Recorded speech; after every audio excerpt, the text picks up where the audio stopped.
fiddling with some stuff at Saddleback in our Gadget days. Everywhere I go visit, I ask two questions. Give me a Gadget, and give me your best two-point play. And I just thought that was fun for the kids. We did a lot of that stuff over the years at Saddleback because I enjoyed it. I thought the kids liked it. People call them Gadget plays. That's probably a really poor name. You think Oklahoma thinks those are Gadget plays? And Chris Peterson and Dan Hawkins and those guys would spend a tremendous amount of time with their kids, and you know what? Listening to their kids. Did you see the play that won the game? The Statue of Liberty, fake to trips, hand behind your back to your running back, who then proposes to his girlfriend. She accepts. If you take that to Hollywood, they'll say there's not a chance. No one would believe that. But talking to Chris Peterson about that, he said, our backup quarterback gave us that play. He said, oh, Coach, we ran this thing in high school. Getting trips. So it's a 3-by-1 set. Tight end here, trips out here. Got your star running back here. And it's a 2-point play. What you're hoping is they think if I throw to that back guy in trips, I've got 2 blockers, I only have 2.5 yards, and we win the game. And when you look at it, the first time they did it in practice, I think all the coaches said, you know, I really like this game. I'm not real crazy about this game.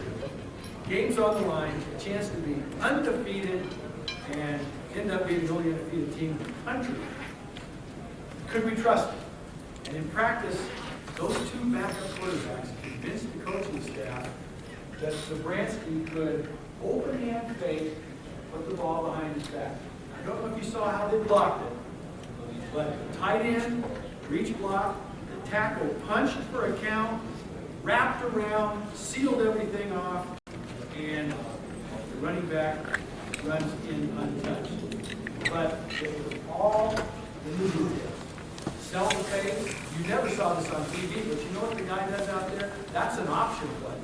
You don't get enough guys to cover it. That's a real good, viable option. Throw it to the trips.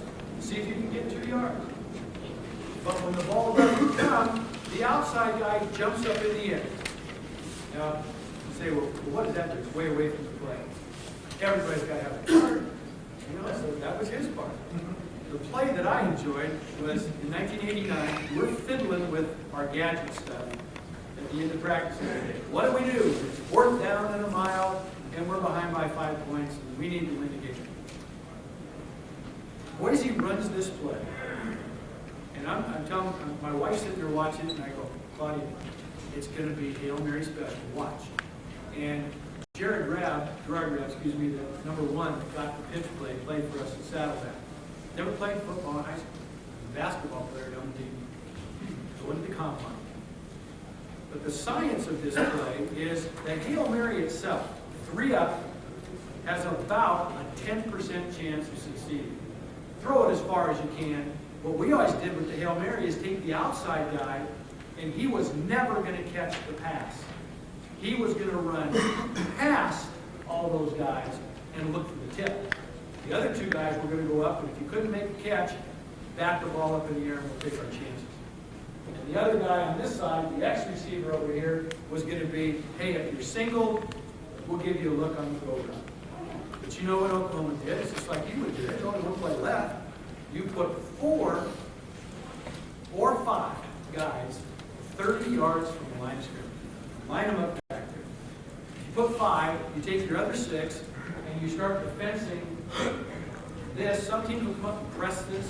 They'll get in the face of this guy and not let him release, or try to not let him release. So we've always thought that this guy over here was a viable option, but never on a go run. We wanted him to run a dig. Drive to 16 and turn inside. The other thing we found out is when we did this in practice to ourselves, the real smart guy on defense would say, hey, you got 5, I'm bringing 6. So good luck with your Hail Mary. That'll be what we'll say over your quarterback while he's laying down. So you have to do something with the halfback. He's got to be your out on this. So the phone rings. It wasn't 30 seconds after that play. And it was Tony Jenkins, who played for me in 1989. He goes, Coach, was that Hail Mary special? And I said, it was, Tony. I mean, they didn't run as good as you did. I said, no. I said, yeah, that was it. And look how it was perfect. And Tony said, Coach, remember how we used to screw that up all the time? You cannot run that dig. Have the guy catch the ball and pitch the ball. It doesn't work that way. Because you haven't affected any of those 5 guys that are sitting back there. What you have to do is catch that, and we always said 4 full steps with magic. 4 full steps to affect the secondary guys that are back with the goal. And the guy you have to affect most is the corner on that side. If you can get him to chase even to the hash mark, you have a chance. And then, of course, the rest of this play, if we just let it run, is you toss it to that guy, and you get the best guy. Now, let's go back and we'll show you the second part of this. If it's the last play of the game, this is just what we did. I called Chris. I said, Chris, you ran 6 gadgets in that game, and every one of them worked perfection. I said, that is incredible coaching. Your kids believed it, and they pulled it up. We've all run gadgets. We go, here's my rule. If it works in practice, don't dare run it again. Right? If it looks horrible in practice, count on it. So, here's the play as it starts. The outside guy, the Z guy in trips, really has to gauge by whatever the front is as to how fast he needs to cross the field. Because we always told X, your route will either be 10 yards or 16 yards, depending on the front. How much time do we have to throw this? And if they put everybody back, go to 16. Be greedy. Buy as much off as you can. Then, as you cross the field, catch the ball and take those 4 precious steps with the ball before you pitch it to Z. Now, look at the halfback. Here was our second option. If we got blitz, the quarterback is probably not going to have time to throw the ball to X. And if he does throw it to X, I want you to watch X and the halfback. We would not pitch it to Z if he had a trailer. He would just keep the ball and option with the halfback. Now you got a bunch of junk. You're going, what pills have you taken? Does that really work? It will work if your kids believe it will work. Because how many times have you been on the other side where you're going, man, I don't know what's coming, but whatever it is, I just hope we can tackle it. And don't think that the defense has an advantage here. You know what you're doing. They're only guessing. And so, if we got quick pressure, just one more time. Quick pressure would be throw it to the halfback right now. And Z has to adjust behind you. So you still get the same play. It's just, can I get the dig? If I can't get the dig, I'll give it up to the back and let the back and Z run their little tandem together. Kind of a fun play. I was so excited. That's the best college game I've ever seen. And the guy proposes, and that wasn't good. I'm not sure what would happen if she'd have said, nah. Okay. This for me has been probably the most exciting part of teaching quarterbacks how to play this position. And that is getting them to understand what it is they're looking at. Because you can have the guy with the big-time arm, the big-time body, great feet. He can get to where he's supposed to be, and then he gives you the guppy look. You know what the guppy look is? I had a guy at Saddleback about 12 or 14 years ago named Mike Fouts. Yeah. Dan Fouts' nephew. Little skinny guy from San Diego who had the greatest arm I had ever coached. I'm talking about, 165 pounds, but could just throw rocks. And I didn't coach him very well. He went to Utah. Utah and played very well, but he'd come to the sideline after throwing a pick, and I'd say, Mike, can you see the safety? And I'd get that. That's really good. Yeah, because I know he has no idea what I'm talking about. And his deal was, I know my guy's running a curl, and I'm going to throw it. And I'm going to throw it as hard as I can, because that'll solve it. Then you coach other guys who couldn't get it there half as fast, but understood where the players were, where the weakness was, and stuff. So, how many of you run the 3-5-3? Or the 3-3-5, however you want to say it, okay? If I'm a young quarterback, that's my nightmare. I don't care about 9-man fronts and presses and stuff, because this thing has so many moving parts. If you know the history of it, it really came from Joe Lee Dunn a long time ago. Then Rocky Long ran a little bit at Oregon State. Rocky came to UCLA, ran it at UCLA. Rocky went to New Mexico, ran it in New Mexico. Trained a guy named Bronco Mendenhall, took it to BYU. BYU's running it, everybody's copying it, and it's kind of like, remember the Arizona Flex? My dear friend Larry McDuff is now the assistant head coach at Texas. Invented that defense.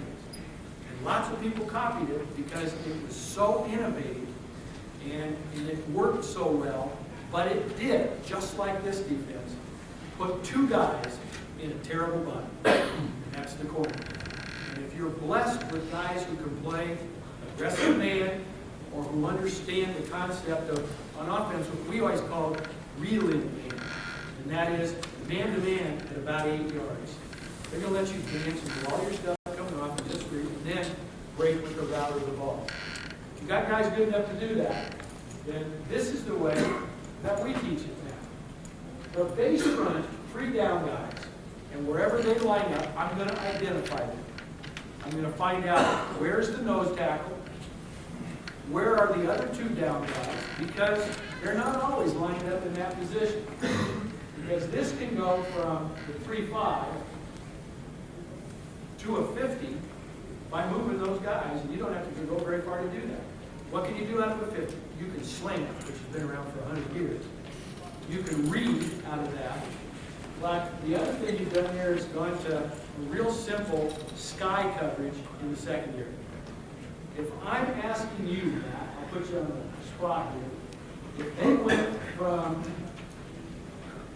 this to this, who would you like to throw to, and what drop would you want to use? Probably the X receiver. Perfect. What drop would you like? Non-time. Good. Right, guy. I'd throw to X because the will linebacker, or sandbacker in this case, is now on the line of scrimmage. If I know he's on the line of scrimmage and I don't slide my protection, my fullback could help us there. But X in that corner, in that window there, gives me a spot where all my quarterback could do is determine who has the weak flat against this defense. He has a chance to make a very simple choice. We would always have our quarterbacks from the huddle, as they go to the line of scrimmage, look right through the goalpost and tell me how many safeties you see. Well, if you look back there, how many do you see? I see one guy. If I see one, how many guys should be in the box? If I got 2 wideouts, 8. So now you begin to teach your quarterback, here's a way, by just being able to count, that you can tell, number 1, how much quick pressure you could get, and number 2, what the secondary might be. If I saw 2 guys back there, and I had 2 wideouts, I'm thinking I might have 7 in the box, and now I have to find out the depth of the corners and who has the weak flat. I hope that doesn't sound like an oversimplification, but for just teaching a quarterback, 3 things. How many safeties do you see? What is the depth of the corners? And which defender would be most likely to take the weak side flat? If you just start there and let your quarterback have a choice for 1 deep, 2 deep, and man-to-man, I'm not sure how much further you have to go. Now, let me tell you a kind of a pet peeve. I get a chance with my good friend Kevin Turner down here. Best play-by-play guy. He should be doing this for ESPN. We do it for Cox Cable in South Orange County. We get to do a high school game of the week every Friday night. And we have a ball. I get to do the color with Vince Ferragamo. I've got another question for Vinny. How many of you know Vince? Anybody in here? Good. Don't tell my toes Vince. I ask Vince a question every week. Now, you know him, and I know why. You know him. Said, Vinny, what college is famous for inventing the Delaware wing tee? And Vince said, Ohio State. Don't tell him that. I asked him other questions that are a little tougher, but we have a ball doing this. But you know, Kevin, how fancy I get up there when I see teams that waste time on offense. Now, there's a time to do that. You're playing with somebody better than you are, and you want to drain the clock. You want to take all 25 seconds before you snap the ball, because that shortens the game. But what happens when you get in that catch-up situation and you don't have enough prepared to save time on the clock and run plays? And I was just speaking with John at the time. What if you could package things so 1 or 2 words told everybody what to do? And in 1985, we started doing that saddleback. And Wayne, you remember we first went no huddle. We won a national championship in 1985. No one else was no huddling. And the amazing part of it was the national average that year for plays run in college football was 66 plays a game. We averaged 98 plays a game by no huddle. Could you find some more touchdowns in 30 snaps? We also found it's really bad on your defense, because you either score or give it up real fast. So you learn to do it with a rhythm and a tempo. But what if, with no timeouts left, and the ball and the clock moving, if you could go, Cincinnati, Cincinnati, and 11 guys knew what to do. They knew what the route was, they knew what the protection was, run up and run the play. You don't have to run to the sideline and your coach tell you what to do and you run back. Quarterbacks now become the best conditioned guys in football because of that. And I know I did it for a while too, because I wanted to make sure he knew what I was talking about. But I think that, as in Jim Harbaugh's deals, we'd be preparing for quarterback.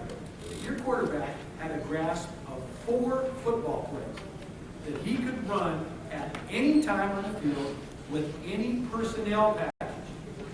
Wow, what an advantage you have coming down the stretch. And you just can't get caught in, hey coach, we can't run that play because we don't have our 3-by-1 set in. We've got 2 tight ends. I'll show you a second thing that you could have some fun with. I think that's part of the quarterback preparation. And you know what? I think people disregard this fact too, and I had to learn this lesson a little bit the hard way. I had a guy named John Neednot who come to our practice, and John is a world famous guy about brain types. If you want to see some interesting stuff, go to braintypes.com and see what he's doing. He's worked for 30 NFL teams, he's worked for the NBA, he now works for the U.S. Olympic Committee, but it's taking brain types and putting them in the right positions. He came to my practice and he said, I've watched you guys play twice now. He said, you're putting your quarterback in a tiny little box. And I said, what? What do you mean? He said, when you come out to practice every day, what do you have with you? And I said, my list, my scripted 25 plays, just like I'm playing again. And he goes, yeah, I know, but you have a severely right-brain quarterback here. This kid is very creative. He said, why don't you stand by me? And I know I've told somebody this before. He said, just let him run what he runs for 6 plays. So I said, Jason, it's all yours. Anybody know where the pond is, or the Honda Center now over in Anaheim? Right across the street is a restaurant called J.T. Schmidt's. You gotta go eat there sometime. That's his, Jason Schmidt. Most talented quarterback I've ever had. Not the best quarterback, most talented athlete. And John said, let him run what he wants to do. So I said, Jason, the next 6 plays of yours, I'm going to go talk to Doc. Huddle breaks, come out in a formation I wouldn't have called. We hadn't run it since summertime. Trips into the boundary, tight into the field, boot to the tight end, run the trailers, throws it, score a touchdown. Hey, that's pretty cool. He does 6 plays that I wouldn't have called. And John says, are you seeing something here? He said, this young man has a command of your offense, and what do you think he's calling? I said, I think he's calling the ones he likes best. He said, absolutely. And he said, what you're doing sometimes is forcing him to run a play you want. So he graduates, goes to SC, and the next quarterback is that Hager guy from the Air Force Academy, who is as left-brained as Jason was right-brained. The right-brain guy likes creativity and spontaneity. The left-brainer likes logic and order. So what do you think Pat loved about practice? He said, Coach, give me your list, and I'll run it to perfection. So with Jason, our offense, our audible system could be the playbook. For the other guy, for Pat, if power right was called, and Jonathan, you probably remember, we did red opposite. So now the play was power left. You say, gee, that's not very creative. No, but would you like your quarterback to get you out of a bad play?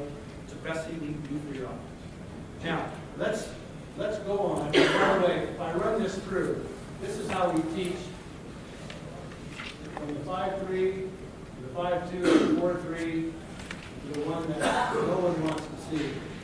It's a dangerous defense, but if you get quick pressure on the quarterback, this is the one that rattles them the most. I know if I was a quarterback and I saw 9 guys that run scrimmage like this, or 10 if you count where Mike is, my first thought is, they're going to get me. I'd like to teach him to think, you just gained entire field. And with maybe a low percentage pass we're going to throw here, but if we hit it, it's a touchdown.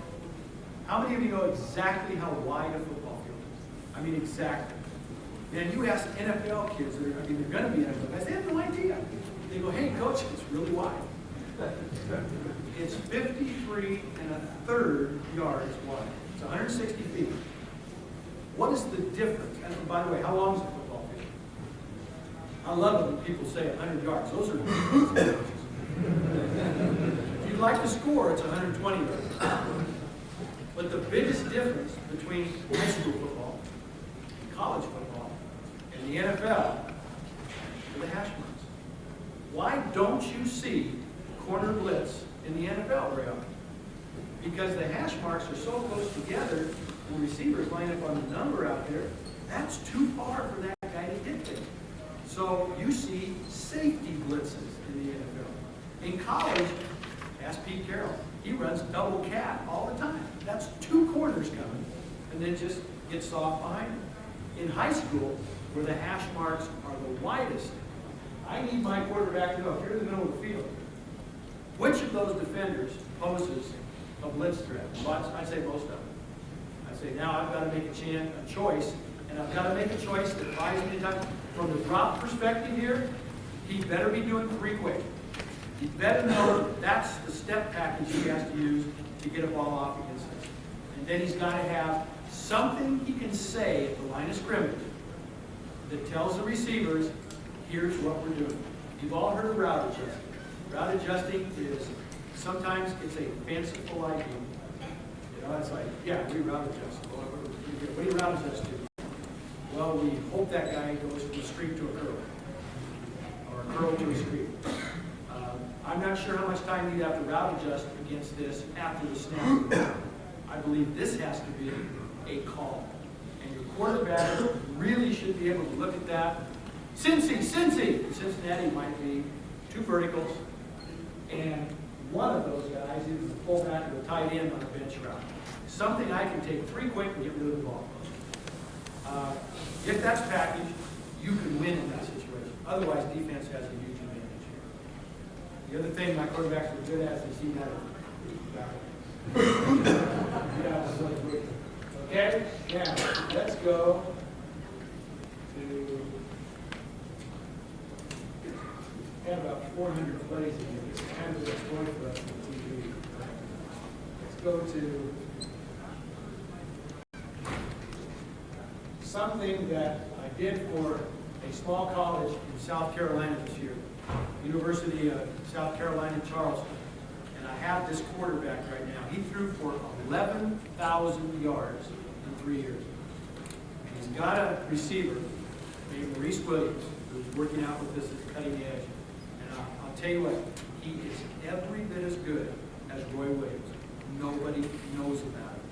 Now, how do you not know about a guy who caught 123 passes this year? 123.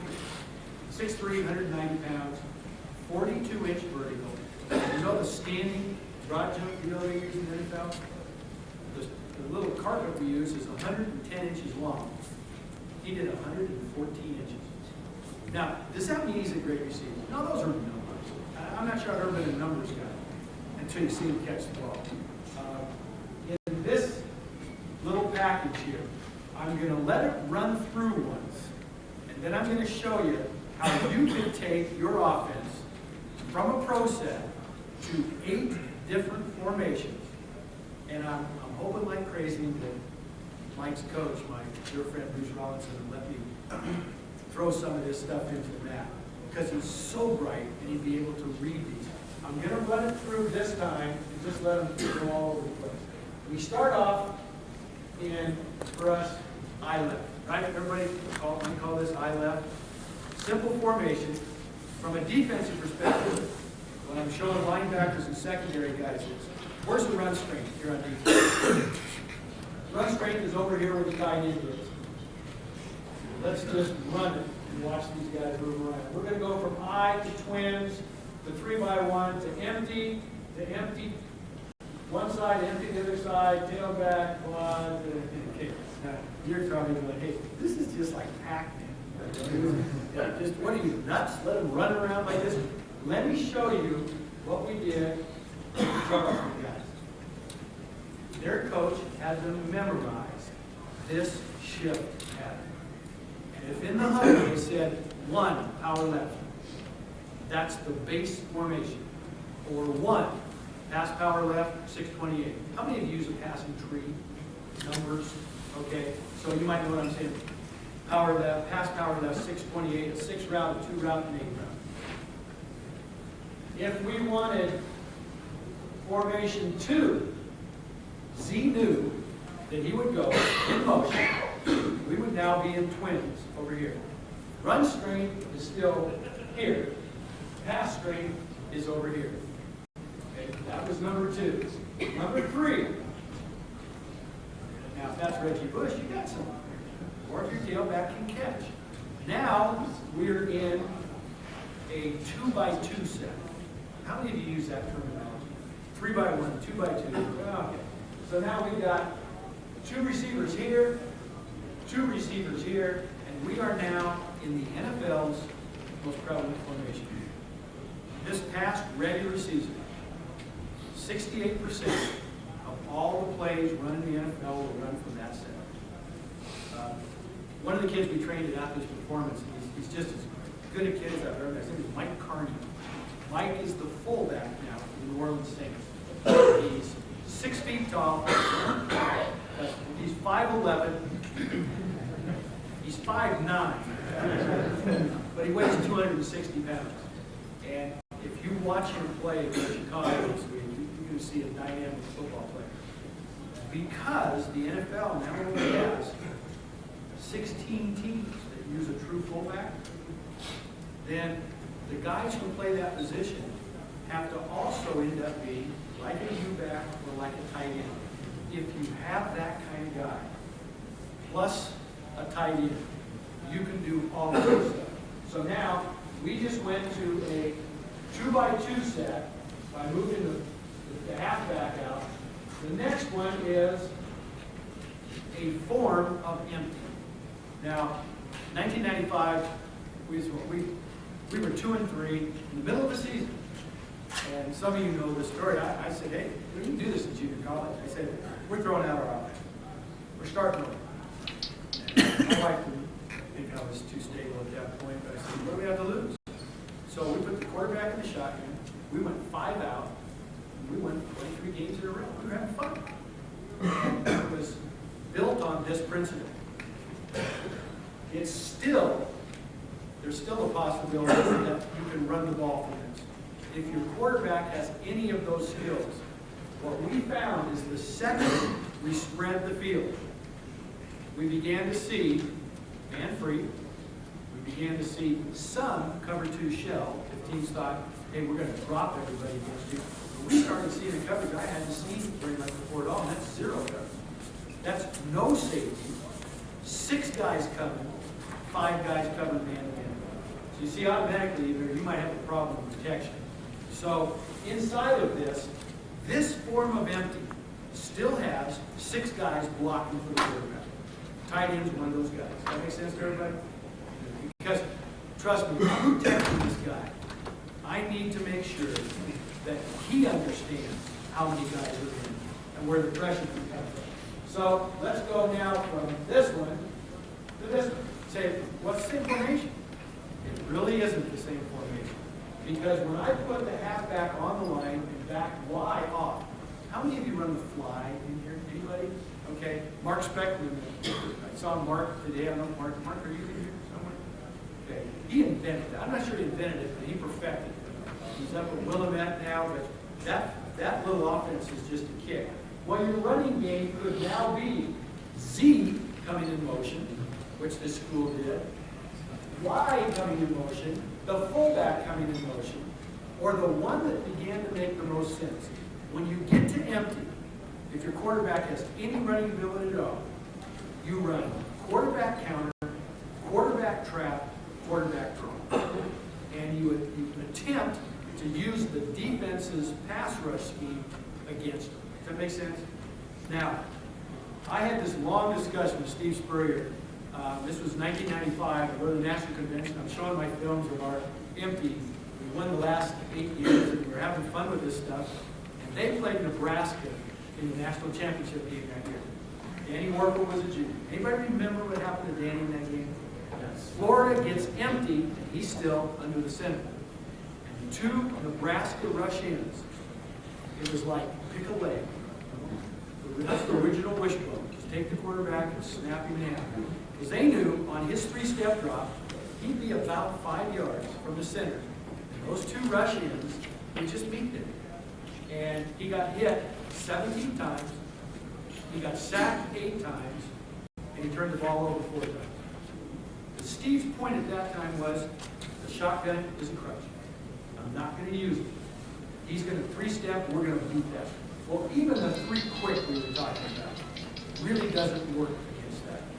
So moving that guy back into the shotgun made a lot of sense if we were going to run him. But from the center, if I were going to say what was the most effective play we ran out of this, it was under the center, quick 3, and then either trap, draw, or counter. Just right back up the center. Okay, next shift is put him on that side. The only reason we're doing this part was I asked the coach in South Carolina, I said, how much man do you see? He said, we see a fair amount until we get into our 3x1s, and then people begin to get soft against us and start playing zone. By making this one move, moving Y from here to here, what we found was if you made that adjustment with a linebacker and left your secondary guys intact, we'd run all kinds of 2-man combinations off of these guys over here. If you move a linebacker out of the way, we can throw bubble, we can throw slant, we can throw twist, and I like that combination because it's a 3-step game, and your line can slide protect and give your guys some time. Now, the 3 side over here, we always felt if you cover this with 3 on the 3 side, quarterback, that's where you want to go. It's ones against ones, whether it's zone or man. Now, we make this as a formation change also. Just move him back up on the line of scrimmage, and we would do that, and this coach in South Carolina got good at it, if he ever felt like the defense was going to bring quick pressure by widening it in or walking a back row. We would walk the tight end up, put him on the line of scrimmage. He's a much better blocker there than he is off the ball. Okay? Then we have one more in the progression. And this one I really grew fond of. It's empty. But we call this empty tight. If you were a quarterback, why would you like this one? Oh, look what I have. I got 7 guys who can protect me. And in that 7-man protection, if you wanted to go, well, that's just solid call, whether we're in the shotgun or in the center, all 7 guys stay, and we run 3-man routes. And both tight ends run delays. They're going to engage and delay. And the second you get 3 up the field, you have this underneath passing game where the guy is, I'm staying, I'm staying, I'm staying. The defense commits to the coverage. And this pass might go 6 yards, maybe. But 6 yards with the deep secondary. Not done yet. From this, we're going to shift back to a great run formation. Inside zone, outside zone, counter, trap, all the things you can run at 2 times. Really neat balance up thing here, plus the ability to boot. I love this as a bootleg formation. And then, this was the gadget part. We would go shift that back out to what really becomes quads. This is a 4x1 set. You've got X and Z in the halfback. You've got a guy to help block the backside, and you know who the defense forgets in this all the time? Tight end. They forget why. You've got 3 to cover out here. You've got a great protection scheme, and you can get this guy right up the hash mark. And again, it's part of this progression. And I'll run it one more time if you want to remember. So, all the coach says is 7, which is in the progression. This is 7, by the way. And then whatever play you want. How about let's go 7, counter left. And 7, they don't even know what South Carolina kids did with this. You could say 7, let's just line up and nope. They went I to twins, to 3x1, to empty.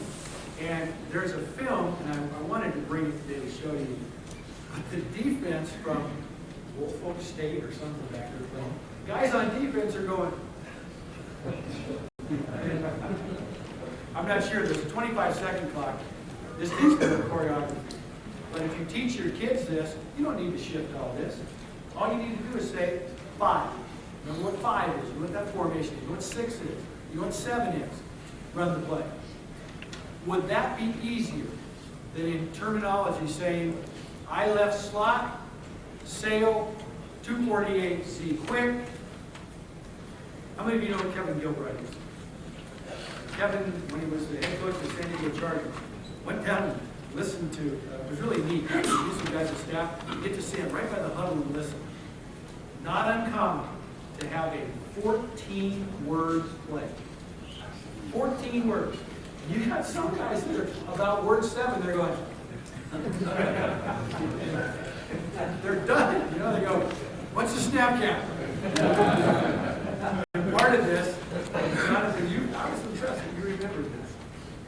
We had to have a way in our empty to change the snap count. You can't go 101. You guys get in a sprinter stance and they get off faster than you do. But we had to have a way to tell our guys what the snap was if you're going to do all this. So we used something kind of simple. Onions, turnips, tomatoes. So if we were in no huddle, we might say, and by the way, we had words for all our plays. If it was counter, that was Canada. So we might go, 7 Canada, tomatoes. 7 Canada, tomatoes. That's the looks you get on defense. 7 the formation. Canada the counter. Tomatoes, it's on 3. And it's another one of those time-saving, everybody knows what, you know, there's a twilight zone from the huddle to the line of scrimmage, right? Huddle breaks, quarterback goes, red, bright, outside veer, on 1, ready, break. Good. Come up to the line of scrimmage and guys are going. If my wife would always ask me, she goes, they're calling blocking assignments, aren't they? That's that time where you get the center will snap it. Everybody will be moving and this guard will be. You'll get a good read on the play. So this is not the very last part of it is when we bring this guy back out here. Now, you said 8. We always shifted from this. Because if a team figures out you have 4 receivers on this side, 2 Do any of you play corners over on defense? Anybody? Okay. The NFL for a long time, whenever twins would come out away from a tight end, they'd go, hey, it's John Taylor and Jerry Rice. We have to take our two best defenders and put them over there on those two guys. And then we'll put the strong safety over on the tight end. So you get corners over, and then you motion the tailback out. Who goes out there? If the strong safety goes out, who do you have on the tight end now? Free, the backer. So that's always fascinating me in this chess game. But in this case, if you have convinced the team that those four guys over there are where you're going to throw the ball, and then your last shift is that, you may get a pretty good athlete in space against a quarterback. And Charleston this year did it several times where that guy shifted out, and of course the linebacker's going, which means safety, that's your guy, and the safety's not even that. One other little thing.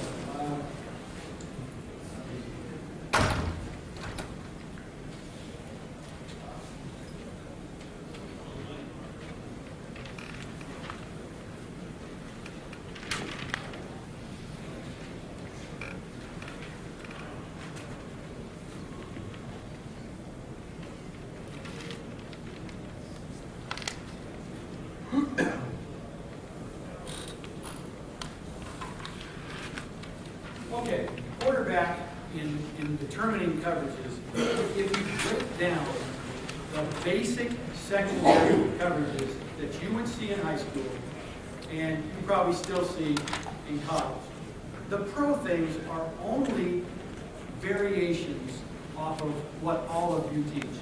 I wanted to draw this up because I thought in the last 8 or 10 years, this may be the most ingenious thing that I've seen a defensive coach do. And the guy that did this was Eric Mangini. He was coaching for New England last year. And this is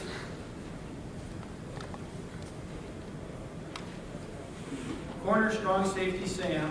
They're playing Jacksonville. Byron Leftwich, of course this is what film study does. But they had a play where they would fake zone. This guy runs the 9 route, run the corner off. This guy will sit or go to hold this guy, and the tight end goes to the flat.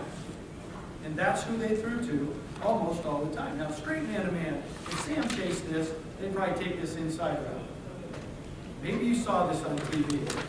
Eric Mangini has this corner retreat 3 steps in what we call chase man.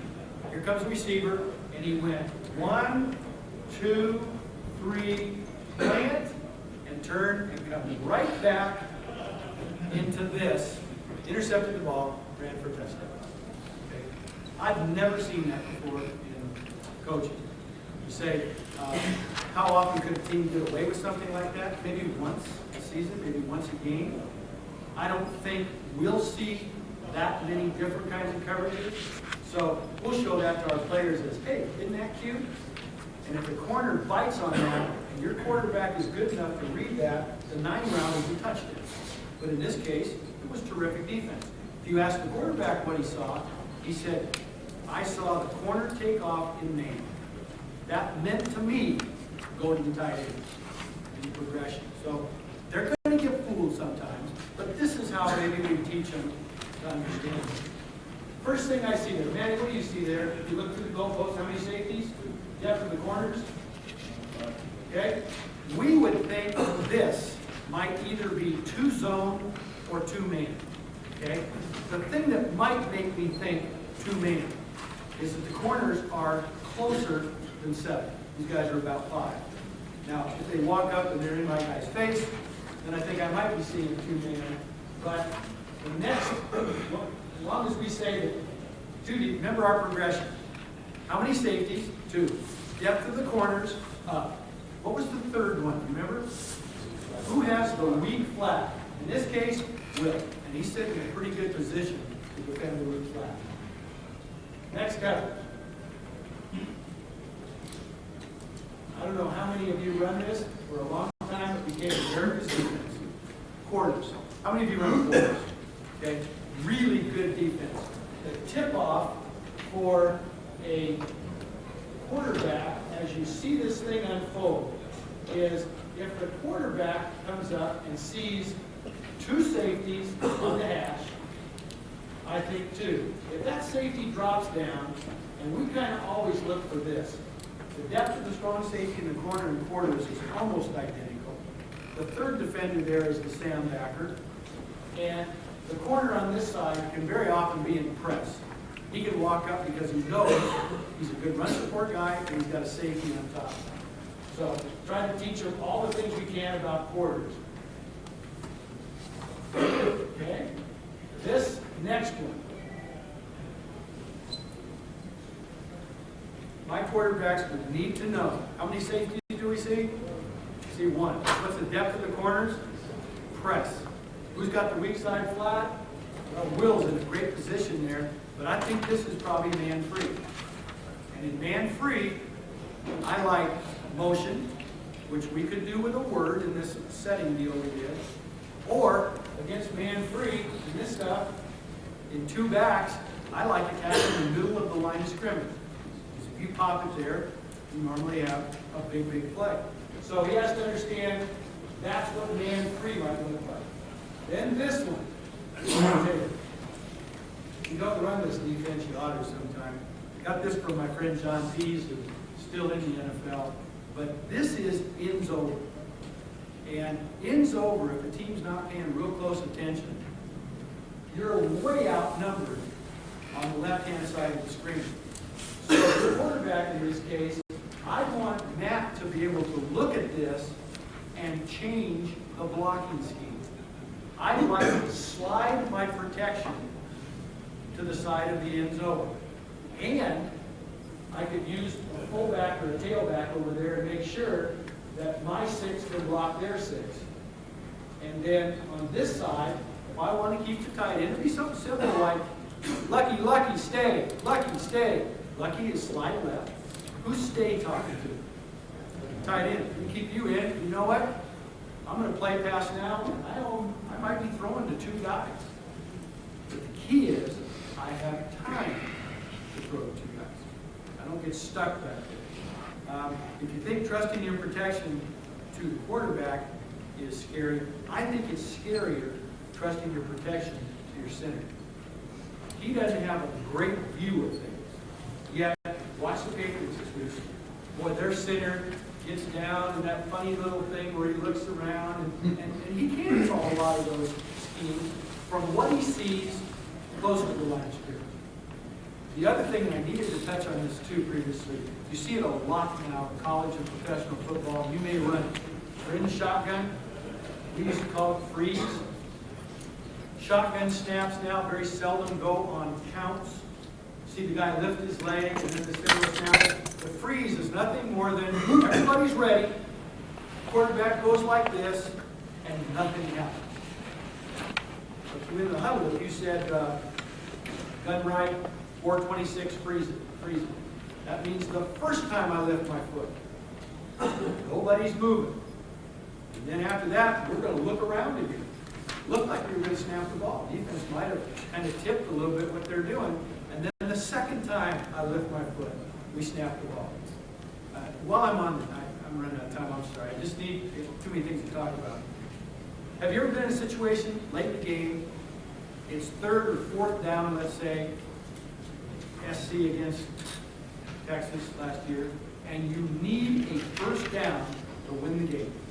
If you could get a yard, you're going to win the football game. And this is certainly not, you're not hearing any original ideas up here. I've stolen all this stuff. You and I are in math class. I'm copying off your paper. That's cheating. If I copy off all of you, that's research. I saw this play from a guy named Howard Woods, a legendary high school Texas football coach. He would have his team come to the line of scrimmage, and the snap count was going to be on 7. Now, the defense is thinking, we're stopping this play. This is it. We stop and we win. They break the huddle. We come up to the huddle. We used to call it lightning. Lightning is sprint to the line. Barry O'Brien, if you know him, the way he uses that.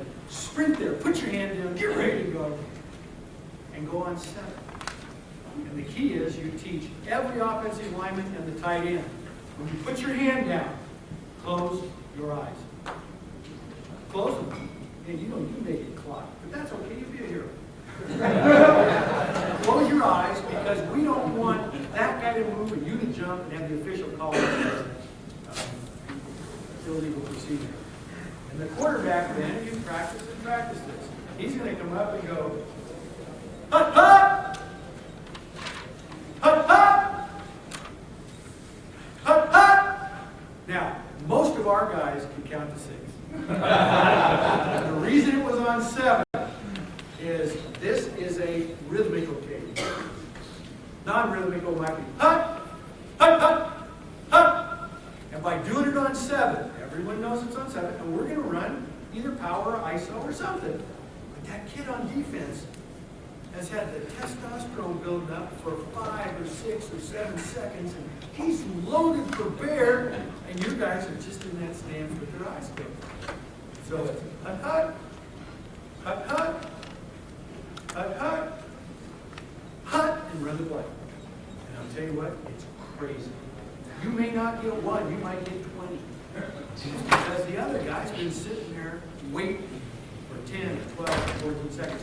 If you're going to run that play, it must be prepared. Say, guys, if we don't get this, next play, we gave it, we called it mugwump. Got to give it a name. Mugwump. What's mugwump? Well, coach, that's that deal where we go on 7. What's the formation? It's always 2 tights, wide, 2 backs. Always the same, but mugwump is on 7. And it's a little thing. But it does work. Okay, let's go quickly here to from the ends over set to the one that Oklahoma ran on that last play, and that is some form of prevent or a defense that will just rush a minimum of guys 2, 3, or 4 and try to cover the field. I just wanted my quarterback to understand that in this defense, we're going to stretch our routes, and we're probably going to outnumber the number of rushers, even if it's by 1 guy. And I don't know how many of you run dash, but if you needed another 2 or 3 seconds, I think quarterbacks are doing that. I'll go for that. The dash part would be take your drop, and if we said, okay, against this type of a prevent, we're going to go dash right. Take the 5-step drop and set, and this is old Washington Redskins stuff. Move the whole pocket to the right. Not 1 guy, 2 guys, all 5 slide. You do it at the time that guy would be on the 6th step. And all we're doing is let the quarterback roll to the right 4 or 5 steps and let our receivers run 2 or 3 break routes. Little difference. Now, if I had my dream, I'd take you on the field with this guy and let you see all the stuff we didn't have time for. The play action, the bootleg. I'm not going to put any pressure on him, but he can be about as good as anybody I've seen. And you know what the fun is? And you've all said this. When you get kids who pay attention, they're bright, you get a chance to be creative, and they get a chance to be creative. That's the essence of football. I really appreciate you guys coming in and listening to an old guy talk about this. I do have still a little passion for this stuff. I still enjoy doing it. But I salute what you do. Every Friday night, Kevin and I get to go watch a high school football game and announce it and talk about it. And a lot of people sitting in the stands don't know the hours that you put in to get those kids to that point. If we were paid by the hour, we'd all be millionaires. Thank you so much for coming. I appreciate it.